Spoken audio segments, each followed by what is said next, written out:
Welcome to Mac Fitness. I'm Coach Rodney, certified personal trainer and nutrition specialist.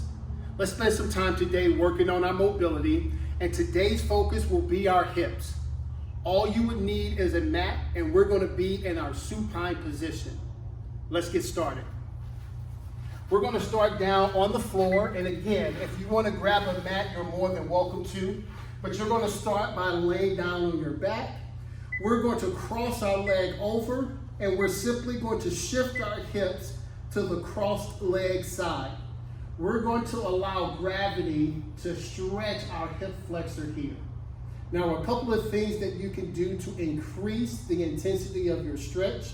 You can simply squeeze the opposite glute to get a greater stretch within that hip flexor, or you can drive your hip forward in a more neutral position to get a greater stretch within that hip flexor. We're going to come back to center, bring our feet together, cross our other leg over, and we're going to shift our hips again. Now, when you're stretching, I like to spend at least 30 seconds on either side. Now, if you're tighter on one side or the other, you can spend additional time ensuring that you get a greater range of motion and get more flexibility out of that side. But I do recommend that you get at least 30 seconds on each side whenever you're stretching. We've got about 5 seconds left, allowing that leg to just fall to the floor naturally. And let's come back to center. All right, now we're going to go and we're going to stretch our piriformis. We're going to cross our leg over, and we're simply going to lift that leg. We're going to allow this leg, this posterior hip to extend to get a greater stretch. Now, there's different ways that you can intensify that stretch. You can bring that leg back further. You can drive yourself towards that piriformis, almost like you're grabbing, as you're performing a sit-up. Your choice. 3, 2, and time. Perfect. Bringing that leg down. We're going to bring both feet to the floor. We're going to cross that opposite leg over, and we're going to bring that leg up. Now, if you're having trouble keeping your legs up in this position without support, there's other ways that you can do this. You can reach all the way through and pull that leg back to get a greater stretch, or you can simply grab the crossed leg and add more support so you don't feel like you have to keep that leg up the entire time. Again, we're going for 30 seconds off of each side. We're going to hold for another 2, 1, and time. Perfect. Bring that leg back. We're going to extend both legs out. We're going to cross that leg one more time, and we're going to allow this leg to fall to the floor. Now, everyone is going to have a different range of motion, and each side that you stretch will have a greater range of motion. It just depends on your movement patterns, but you want to allow gravity to press that leg down. If you want to add additional pressure, you're more than welcome to.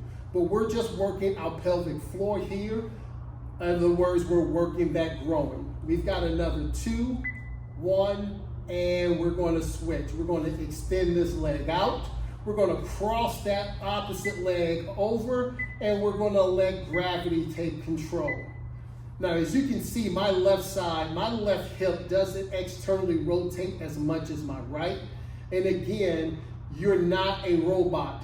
You're human. You have different movement patterns. So you're going to have some deficiencies as you're stretching. The goal is to identify those and spend more time on your deficiencies to be more balanced in your mobility. We're going to hold for another 3, 2, 1, and we're there. Perfect. We just finished our static stretch where we will sit and hold in those positions to get a greater stretch within those muscles.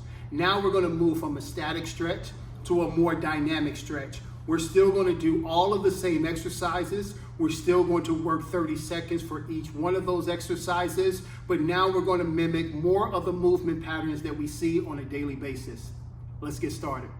All right, we are back in position. We're lying back on our back. We're going to cross our leg over, and we're going to shift our hips from side to side. Now, when we come back to center and go out to that stretch, we want to make sure we are easing ourselves into that stretch. We never want to just drive out and drive in and come back. We want to control that movement, go until you feel discomfort, but not pain. We want to make sure that we are increasing our range of motion consistently through frequency, not through just sheer force. Let's go, cross that opposite leg over, and let's shift those hips to the opposite side. Now the same holds true. We want to do our dynamic stretch anywhere from 20 to 30 seconds. I just like 30 each time. It's easy for me to remember, and it still increases my range of motion. Great job shifting those hips. Again, we are going until we feel discomfort. If you were to scale this from a 1 to 10, you want to stretch till you get to a 6, 7, possibly an 8. Perfect.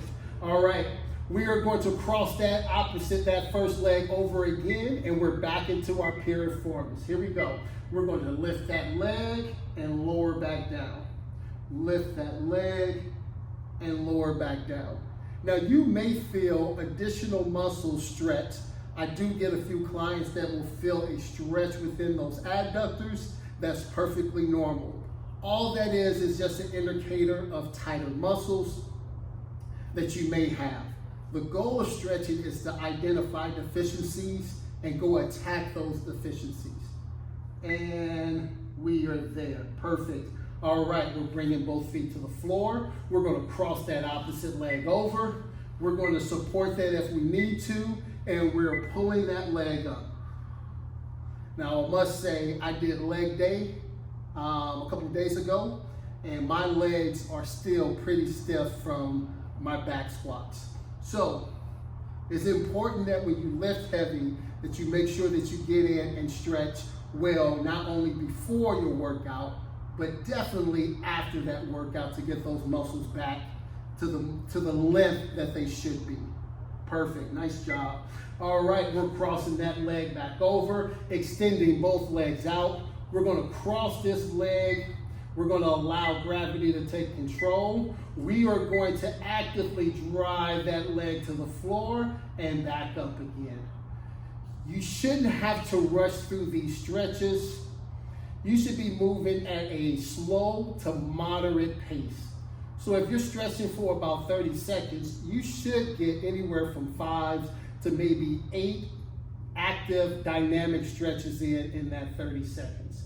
Again, if you're tighter on one side and relax, good. We're gonna extend that leg out, cross this leg back over, and we're gonna start that process again.